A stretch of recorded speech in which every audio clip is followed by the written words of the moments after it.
போட்டித் தேர்வுக்கு தயாராகும் அனைவருக்கும் அதியமான் குழுமத்தின் வணக்கம். நம்ம இன்னைக்கு வீடியோ பார்க்க போகிறது டிஎன்பிஎஸ்சி குரூப் 2 எக்ஸாம் 2017ஆம் ஆண்டு நடந்த டிஎன்பிஎஸ்சி குரூப் 2 எக்ஸாமோட எக்ஸ்பெக்டட் கட் ஆஃப் மார்க் தான் பார்க்க போகிறோம். எக்ஸாம் டேட் எப்போ அப்படின்னு பார்த்தோம்னா 6/8/2017 ஆகஸ்ட் 6ஆம் தேதி நடந்த எக்ஸாமோட எக்ஸ்பெக்டட் கட் ஆஃப் மார்க் தான் பார்க்க போகிறோம். ஸோ இந்த கொஸ்டின் பேப்பர் பொறுத்தவரையும் பொதுத்தமிழ் அதிகப்படியான வினாக்கள் ரொம்ப ஈஸியாகவே இருந்திருக்கு. எல்லா கொஸ்டினுமே மேக்ஸிமம் டேரெக்டாக வந்திருக்கு. ஓரளவு படிச்சுட்டு ப்ராக்டிஸ் பண்ணியிருந்தவே கண்டிப்பாக 93 மார்க்ஸ் ஸ்கோர் பண்ணியிருக்கலாம். 100க்கு 93+ ஸ்கோர் பண்ணியிருக்கலாம். ஸோ தமிழை ஓரளவு படித்து ப்ராக்டிஸ் பண்ணியிருந்தாவே 100க்கு 93 மார்க் மேலே வாங்கியிருக்கலாம்.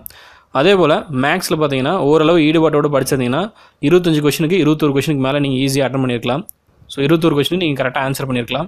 பொது அறிவு பகுதி மட்டும்தான் எல்லாத்துக்குமே கொஞ்சம் கடினமாக இருந்திருக்கும். போன வருஷமும் இதே போல் தான் தமிழ் மேக்ஸ் ஓரளவு ஈஸியாக இருந்துட்டு பொது அறிவு ரொம்பவே கஷ்டமாக இருந்தது அப்படின்னு ஃபீல் பண்ணாங்க எல்லாருமே.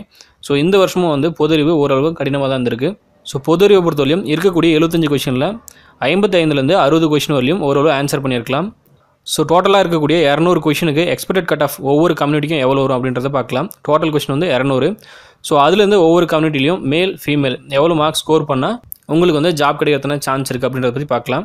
ஜென்ரல் கேட்டகரியில் வரக்கூடிய ஆண்கள் 163 மார்க் மேலே வாங்கியிருந்தால் ஜாப் கிடைக்கிறதுன சான்ஸ் இருக்குது. அதே போல் ஃபீமேல் 159க்கு மேலே வாங்கியிருந்தால் ஜாப் கிடைக்கிறதுக்கு சான்ஸ் இருக்குது. பிசிஏ பொறுத்தவரையும் ஆண்களுக்கு 160க்கு மேலே வாங்கியிருந்தால் சான்ஸ் இருக்குது. பெண்கள் 157க்கு மேலே வாங்கியிருந்தால் சான்ஸ் இருக்குது. எம்பிசியை பொறுத்தவரையும் ஆண்கள் 157க்கு மேலே வாங்கியிருந்தால் ஜாப் கிடைக்கிறதுக்கான சான்ஸ் இருக்குது. அதே போல் பெண்கள் 155க்கு மேலே வாங்கியிருந்தால் சான்ஸ் இருக்குது. ஸோ இது எல்லாமே எக்ஸ்பெக்டட் கட் ஆஃப் தான். ஸோ இதுலேருந்து +3 -3 அந்த மாதிரி வேரி ஆகலாம். அடுத்து பிசிஎம் பார்த்தீங்கன்னா ஆண்களுக்கு 153க்கு மேலே இருந்தால் ஜாப் கிடைக்கிற சான்ஸ் இருக்குது. அதே போல் பெண்களுக்கு 149க்கு மேலே இருந்தால் சான்ஸ் இருக்குது.